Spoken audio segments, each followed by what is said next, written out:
Hello नमस्कार. प्रथमतः आपल्या चॅनलमध्ये सर्वांचं स्वागत. आज आपण बघणार आहोत वर्ग समीकरणे. थोडीशी उजळणी बघूयात. आता बघा, कृती क्रमांक 1 दिलेली आहे. ते पुढील बहुपदीचे रेषीय बहुपदी आणि वर्ग बहुपदी असे वर्गीकरण करा. आता रेषीय बहुपदी आणि वर्ग बहुपदी कशाला म्हणायचं, तर बघा, रेषीय बहुपदी कशाला म्हणायचं ते आधी प्रथमतः आपण बघूया. एका चलातील ज्या बहुपदीची कोटी 1 असते तिला रेषीय बहुपदी असे म्हणतात. एका चलातील बहुपदीची कोटी म्हणजे काय? चलाचा सर्वात मोठा घातांक. आता प्रथमतः आपण या उदाहरणामध्ये बघूया. या उदाहरणामध्ये तुम्हाला काय दिसतंय की 5x अधिक 9 आहे. याच्यामध्ये x हे चल आहे. चलाचा सर्वात मोठा घातांक 1 आहे, म्हणून ही रेषीय बहुपदी होईल. रेषीय बहुपदी होईल, बरोबर की नाही? त्यानंतर दुसरं उदाहरण बघूया. बघा, x वर्ग अधिक 3x वजा 5 यामध्ये चल x आहे. x या चलाचा सर्वात मोठा घातांक 2 आहे, आणि म्हणून अशा बहुपदीला, म्हणजेच कोटी किती आहे? 2 आहे, म्हणून अशा बहुपदीला आपण काय म्हणणार आहोत? वर्ग बहुपदी. म्हणजे ही काय होणार आहे? वर्ग बहुपदी. ही काय होणार आहे? वर्ग बहुपदी. पुन्हा तिसरं उदाहरण बघूया. 3x वजा 7 यामध्ये चल x आहे. चलाचा सर्वात मोठा घातांक 1 आहे, म्हणून ही रेषीय बहुपदी होईल. पुन्हा चौथं उदाहरण बघूया. बघा, 3x वर्ग वजा 5x यामध्ये चल x आहे. चलाचा सर्वात मोठा घातांक बघा, इथे 1 आहे, इथे 2 आहे. सर्वात मोठा घातांक किती होईल चलाचा? मग 2. म्हणजेच हे कोणती बहुपदी आहे? ही वर्ग बहुपदी आहे. बघा, इथे 5वं उदाहरण 5x वर्ग. यामध्ये सुद्धा काय दिसतंय आपल्याला? चल x दिसतंय आणि चलाचा सर्वात मोठा घातांक 2 आहे, म्हणून ही सुद्धा काय होईल? वर्ग बहुपदी होईल. बघा, आपल्याला वर्ग बहुपदी मिळालेल्या आहेत कोणकोणत्या? x वर्ग अधिक 3x वजा 5, 3x वर्ग वजा 5x, 5x वर्ग, या 3 वर्ग बहुपदी मिळालेल्या आहेत. या वर्ग बहुपदींची किंमत जर 0 घेतली तर नवीन समीकरण मिळणार आहे. उदाहरणार्थ x वर्ग अधिक 3x वजा 5 बरोबर 0, 3x वर्ग वजा 5x बरोबर 0, 5x वर्ग बरोबर 0. ही 3 समीकरणे मिळणार आहेत. याच समीकरणांना वर्ग समीकरण असे म्हणतात. आपण कृती क्रमांक 2 बघा, 3 वर्ग बहुपदी आहेत. ह्या आपण सुरुवातीस काय करूया? घातांक रूपात लिहून घेऊया. बघा, या बहुपदीचे घातांक रूपात लिहून त्यातील पदांच्या सहगुणकांचे निरीक्षण करून ते रिकाम्या चौकटीत योग्य प्रकारे लिहा असं म्हटलेलं आहे. बहुपदी घातांक रूपात लिहायची आहे. ही बहुपदी घातांक रूपात कशी लिहिणार? अशीच येईल, जशी आहे तशी. x वर्ग अधिक 3x वजा 5. 2 नंबरची घातांक रूपात कशी येणार? घातांक रूपात म्हणजेच काय? चलाच्या घातांकांच्या उतरत्या क्रमाने किंवा चढत्या क्रमाने. आपण इथे उतरत्या क्रमाने लिहिणार आहोत. 3x वर्ग वजा 5x अधिक स्थिर पद शेवटचं 0. आता हे वर्ग बहुपदी कशी लिहिणार? घातांकांच्या उतरत्या रूपात. 5x वर्ग अधिक 0x अधिक 0. लक्षात घ्या, बघा, x वर्गचे सहगुणक अनुक्रमे काय येतील? x वर्गाचा इथे सहगुणक किती आहे? 1. इथे x वर्गाचा दुसऱ्या समीकरणामध्ये किती आहे? 3. x वर्गाचा सहगुणक तिसऱ्या उदाहरणामध्ये 5 आहे. म्हणजेच 1, 3, 5 आहेत, म्हणजेच ते काय नाही आहेत? 0 नाही आहेत. लक्षात आलं तुमच्या?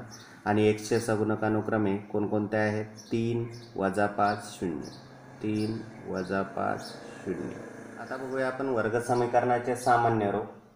वर्ग समीकरणाचे सामान्य रूप बघा, ax वर्ग अधिक bx अधिक 0 ax वर्ग अधिक bx अधिक c बरोबर 0 या स्वरूपातील समीकरणाला वर्ग समीकरणाचं सामान्य रूप असं म्हणायचं. यामध्ये a b c या वास्तव संख्या आहेत. या कशा आहेत? वास्तव संख्या आहेत, आणि फक्त a हा 0 नाही आहे.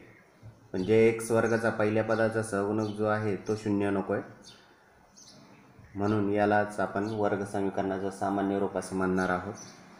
आता बघूया वर्ग समीकरणाची मुळे. वर्ग समीकरणाचे मुळे कशाला म्हणायचं, तर चलाच्या ज्या किमतीमुळे त्या समीकरणाचे समाधान होते, चलाच्या त्या किमतीला त्या वर्ग समीकरणाचे आपण काय म्हणूया, उकल किंवा मुळे असं म्हणूयात. उदाहरणार्थ बघा, एक्स वर्ग वजा 7x अधिक 10 बरोबर 0 हे वर्ग समीकरण आहे. आणि एक्स बरोबर 2, 5, 3 या किमती विचारात घेऊ. या किमती आपण विचारात घेऊ.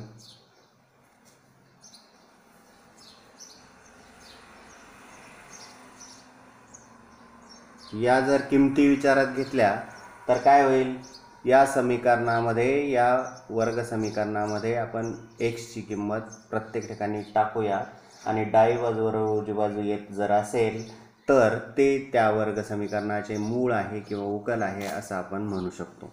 बघूया आपण एक्स बरोबर 2 ही किंमत घेऊन वर्ग समीकरणाची डावी बाजू घेऊया. डावी बाजू बरोबर एक्स वर्ग वजा 7x अधिक 10 बरोबर एक्सची किंमत 2 आहे, एक्सच्या ठिकाणी ठेवूया 2चा वर्ग वजा 7 गुणिले 2 अधिक 10 बरोबर 2चा वर्ग 4 वजा 7 दोन्ही 14 अधिक 10 बरोबर 4 वजा 14 वजा 10 अधिक 10 बरोबर 0. आणि हीच काय आहे, उजवी बाजू आहे. हीच काय आहे, उजवी बाजू आहे. म्हणून या समीकरणामध्ये डावी बाजू बरोबर उजवी बाजू येते. याचाच अर्थ एक्स बरोबर 2 ही समीकरणाची उकल आहे किंवा मूळ आहे. त्याचप्रमाणे आपल्याला 5 सुद्धा घेता येईल, 3 सुद्धा, एक्स बरोबर 3 सुद्धा घेता येईल आणि त्याचा पडताळा घेता येईल. आपण बघूयात सराव संच 2.1. सराव संच 2.1 मधील दुसरं उदाहरण काय सांगताय, पुढील समीकरणांपैकी वर्ग समीकरणे कोणती आहेत ते ठरवा. आपण वर्ग समीकरणाची व्याख्या बघितलेलीच आहे. काय की वर्ग समीकरणाचा सर्वात मोठा घातांक 2 म्हणजेच कोटी 2 असते आणि ज्याची कोटी 2 आहे त्याचा सहगुणक म्हणजेच ए हा 0 नको. बरोबर. याच्यामध्ये बघूया बघ काय दिसतंय तुम्हाला. या समीकरणात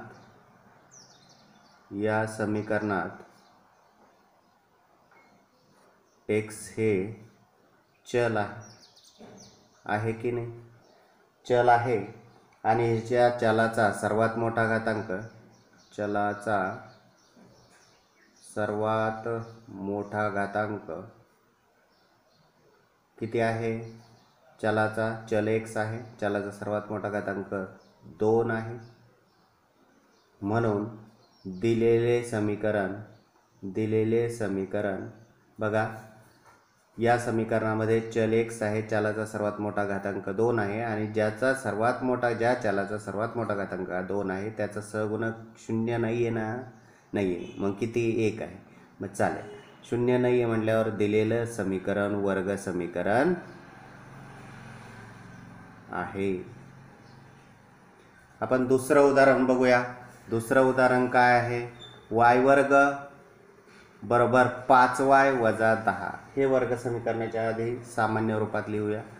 सामान्य रूपात लिहिताना उजव्या बाजूच्या ज्या दोन्ही पद आहेत ते डाव्या बाजूला घेऊया. y वर्ग वजा 5y अधिक 10 बरोबर 0. आता बघूया चल काय आहे. या समीकरणात y हे चल आहे. बरोबर, y चल आहे का. या समीकरणात y हे चल आहे आणि y चा सर्वात मोठा घातांक किती आहे, 2 आहे. आणि ज्या चलाचा सर्वात मोठा घातांक 2 आहे त्याचा सहगुणक 0 नाही आहे ना, ते बघून घ्यायचं.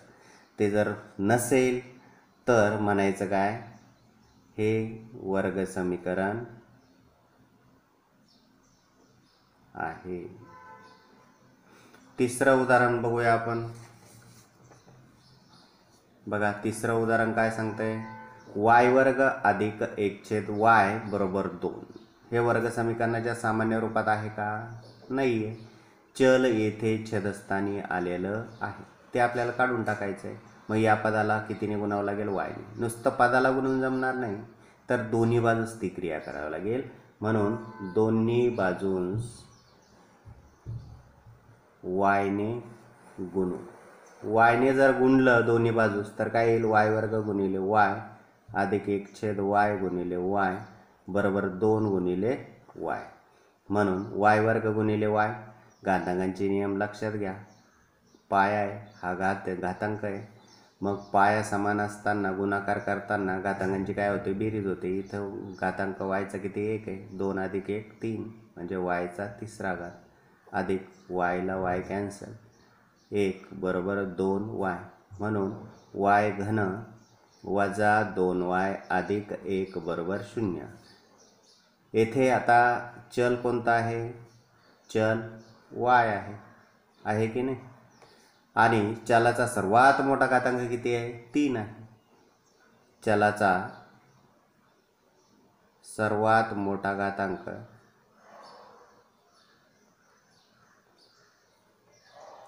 3 आहे. म्हणून हे वर्ग समीकरण होईल का? नाही होणार. वर्ग समीकरणाला सर्वात मोठा घातांक किती लागतो? 2 लागतो. म्हणून दिलेले समीकरण वर्ग समीकरण नाही. वर्ग समीकरण नाही. चौथं उदाहरण बघूया. बघा, पहिल्या कंसात m अधिक 2, दुसऱ्या कंसात m वजा 2 m वजा 5 बरोबर 0 आहे. मग आपल्याला आता हे उदाहरण सोडवून घ्यावं लागेल. हे समीकरण सोडवून घ्यावं लागेल. मग सोडवायचं कसं? की पहिला कंस गुणिले दुसरा कंस आहे. पहिल्या कंसातील प्रत्येक पदाने दुसऱ्या कंसाला गुणायचं आहे. म्हणून m ने आधी गुणूया. m गुणिले m वजा 5 आणि नंतर अधिक 2 ने गुणूया. अधिक 2 गुणिले m वजा 5 बरोबर 0. म्हणून या बाहेरील m ने कंसातल्या प्रत्येक पदाला गुणूया. m गुणिले m वर्ग वजा m गुणिले 5 5m अधिक 2 गुणिले m 2m अधिक 2 गुणिले वजा 5 वजा 10 बरोबर 0. म्हणून m वर्ग यांची बेरीज होईल वजा 5m अधिक 2m वजा 3m वजा 10 बरोबर 0. आता या समीकरणाकडे पाहिलं तर काय लक्षात येतं तुमच्या? चल कोणता आहे? m हे चल आहे की नाही? m हे चल आहे आणि चलाचा सर्वात मोठा घातांक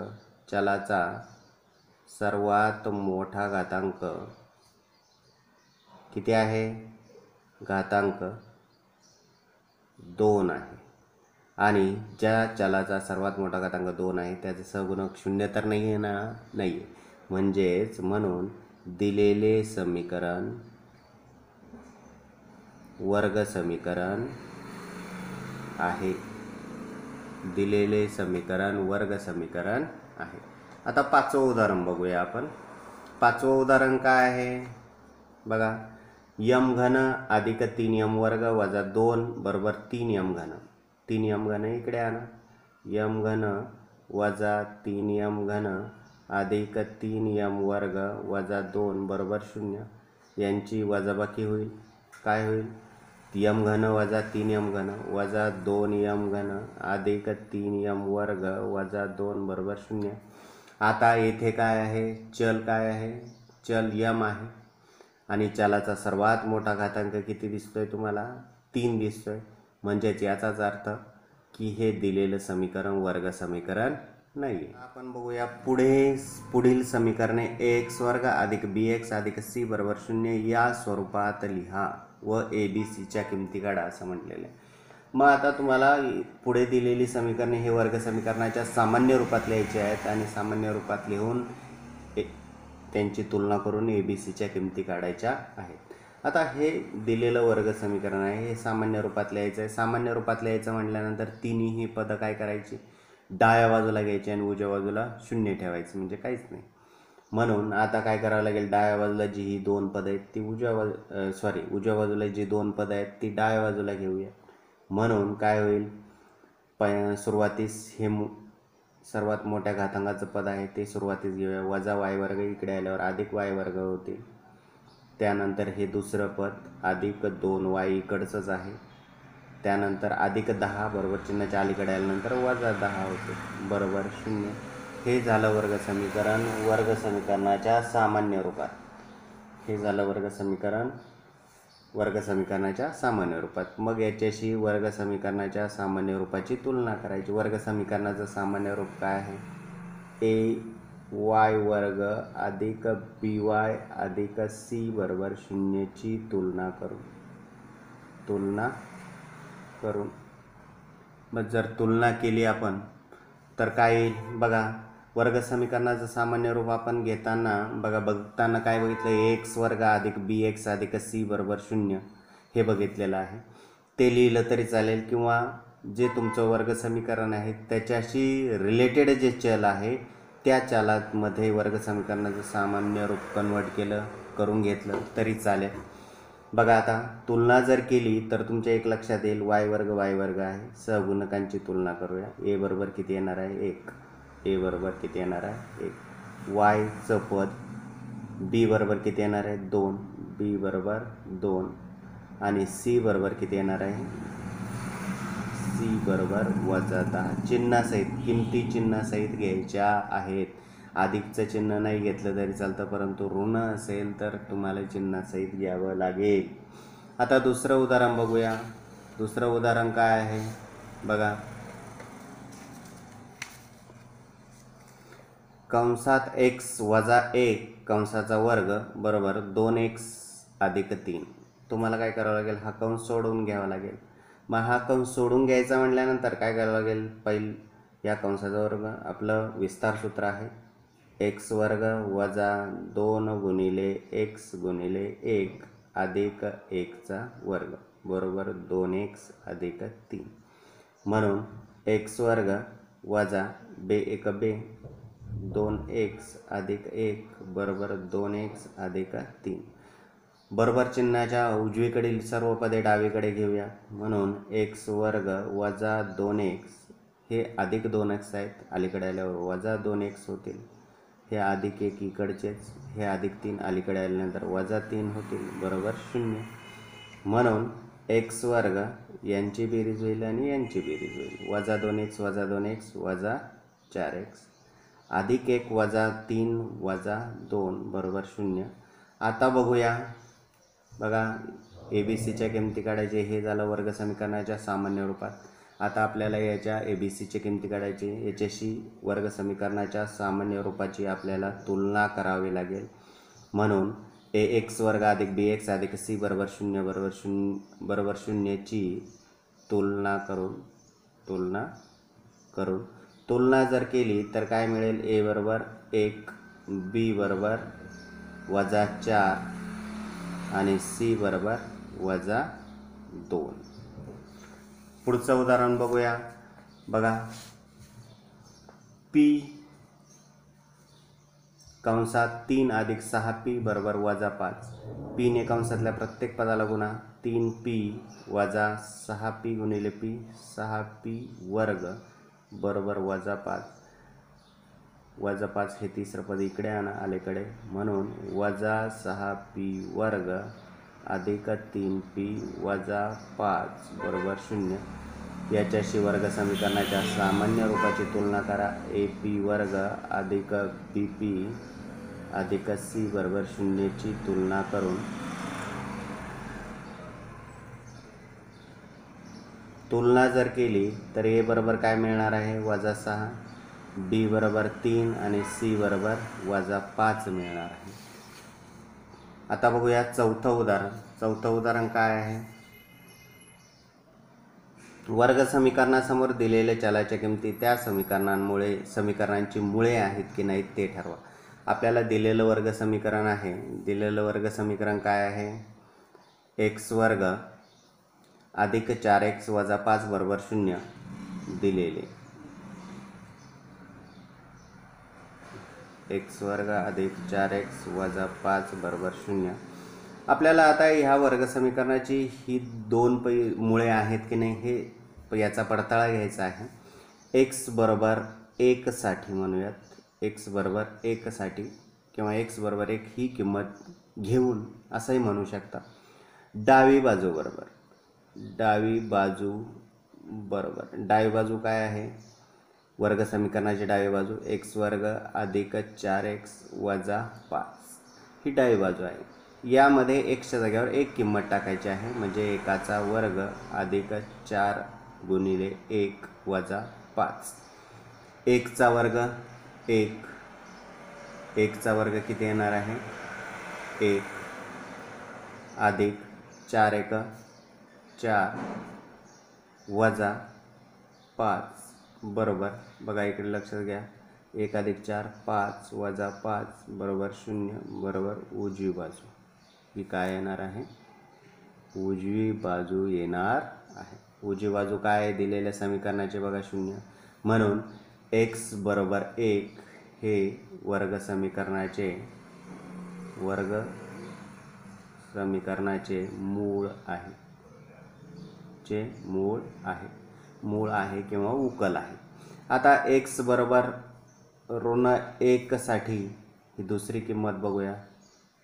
x बरोबर ऋण 1 साठी डावी बाजू बरोबर,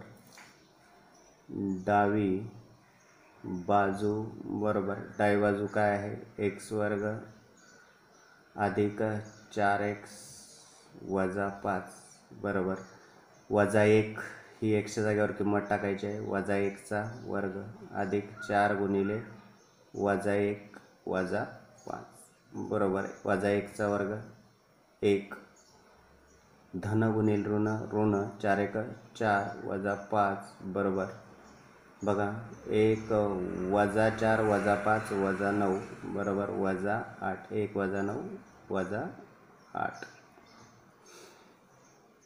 म्हणजेच तुम्हाला येथे उजवी बाजू किती आहे 0 आहे, उजवी बाजू किती आहे 0 आहे. मग उजव्या बाजू एवढी येते का, इज नॉट इक्वल टू उजवी बाजू, इज नॉट इक्वल टू उजवी बाजू. म्हणून x बरोबर ऋण 1 हे दिलेल्या वर्ग समीकरणाचे मूळ नाही असं म्हणू शकतो आपण. सराव संच 2.1 मधील 5वं उदाहरण काय आहे, जर x बरोबर 3 हे kx वर्ग वजा 10x अधिक 3 बरोबर 0 या वर्ग समीकरणाचे एक मूळ असेल तर k ची किंमत काढा असं म्हटलेलं आहे. दिलेलं काय वर्ग समीकरण लिहून घेऊया. kx वर्ग वजा 10x अधिक 3 बरोबर 0. तुम्हाला काय दिलेलं आहे, x बरोबर 3 हे वर्ग समीकरणाचे मूळ आहे, वर्ग समीकरणाचे मूळ आहे. मूळ आहे म्हटल्यानंतर लक्षात घ्या की या किमतीमुळे डावी बाजू बरोबर उजवी बाजू येणार आहे किंवा या समीकरणाचे निरसन होते ह्या किमतीमुळे, या एक्सच्या किमतीमुळे. म्हणून ही किंमत एक्सच्या जागेवर डायरेक्ट टाकून घेऊया याच्यामध्ये. म्हणून x बरोबर 3 ही किंमत समीकरणामध्ये ठेवू. मग ही x ची किंमत जर समीकरणामध्ये ठेवली तर काय होईल, म्हणून k कंसात एक्सच्या जागेवर आपल्याला काय ठेवावं लागेल 3 ठेवावं लागेल. 3चा वर्ग वजा 10 गुणिले 3 अधिक 3 बरोबर 0. म्हणून k गुणिले 3चा वर्ग 3 त्रिक 9 वजा 10 त्रिक 30 अधिक 3 बरोबर 0. म्हणून 9k वजा 30 अधिक 3 बरोबर वजा 27 बरोबर 0. म्हणून बघा 9k हे वजा 27 बरोबर चिन्हाच्या पलीकडे गेले, अधिक 27 झाले. म्हणून 9 गुणाकारला आहे, पलीकडे गेल्यावर भाग करायला जातील. k बरोबर 27 भागिले 9 संक्षिप्त रूप द्या या अपूर्णांकाला. k बरोबर 9 1 9 9 त्रिक 27 3. म्हणून k ची किंमत किती आलेली आहे 3 आलेली आहे. आता बघूया आपण 6वं उदाहरण. बघा 6वं उदाहरण काय दिलेलं आहे, 5m वर्ग अधिक 2m अधिक k बरोबर 0 या वर्ग समीकरणाचे एक मूळ वजा 7/5 असेल तर k ची किंमत काढण्यासाठी पुढील कृती पूर्ण करा. k ची किंमत काढायची आपल्याला. वर्ग समीकरणाचं एक मूळ दिलेलं आहे. मग दिलेले वर्ग समीकरण बघा, 5m वर्ग अधिक 2m अधिक k बरोबर 0 या वर्ग समीकरणाचे एक मूळ किती आहे, एक मूळ किती दिलेलं आहे वजा 7/5. म्हणून ते इथे लिहून टाकायचं वजा 7/5. एक मूळ लिहिल्यानंतर म्हणून यम बरोबर टिंबटिंब वरील समीकरणात ठेवून ती जी मुळाची किंमत आहे तीच आपण ठेवतो यम बरोबर, म्हणून -7/5 ही किंमत वरील समीकरणात म्हणजे कोणत्या, या वर्ग समीकरणात ठेवून. मग वर्ग समीकरणात बघा 5 गुणिले यमची किंमत यमच्या जागेवर ठेवायची आहे ही, मग यमचा वर्ग आहे म्हटल्यानंतर यमची किंमत किती आहे, -7/5 कंसाचा वर्ग. त्यानंतर अधिक 2 गुणिले यम बरोबर किती आहे, यमची किंमत किती आहे, -7/5 अधिक के बरोबर 0. बघा मग काय करावं लागेल, हे कॅल्क्युलेशन करावं लागेल. -7/5चा वर्ग किती आहे, 49/25 आणि हे 5 इथे गुणाकार 49/25 आणि हे 5 कुठे आहेत, गुणाकारला आहेत सुरुवातीस, 5 1 5 5 5 25, म्हणजे या चौकटीमध्ये काय येणार आहे, 49/5 49/5 अधिक दुसऱ्या चौकटीत काय येणार आहे, 2 गुणिले -7/5 म्हटलं आहे, याला छेद किती नाही आहे म्हणजे किती असणार आहे, 1. गुणाकार अपूर्णांकांचा गुणाकार कसा होतो, अंशांचा गुणाकार करून अंशस्थानी आणि छेदांचा गुणाकार करून छेदस्थानी ठेवतो. 7 दूनी 14 म्हणजे -14/5 अधिक के बरोबर 0. छेद समान आहेत बघा, म्हणजेच काय होईल, छेद समान जर असतील तर एकदाच लिहा आणि अंशांची बेरीज वजाबाकी जी काय होईल ती करा. अधिक वजा 49 - 14 बरोबर किती होणार आहे बघा, 5 9तून 4 गेले 5 आणि 4तून 3 1 गेला 3 35/5 आणि 5ने परत या अपूर्णांकाला संक्षिप्त रूप द्या, 35/5 35/5 5 1 5 5 7 35 म्हणून के बरोबर किती किंमत येणार आहे, 7 येणार आहे.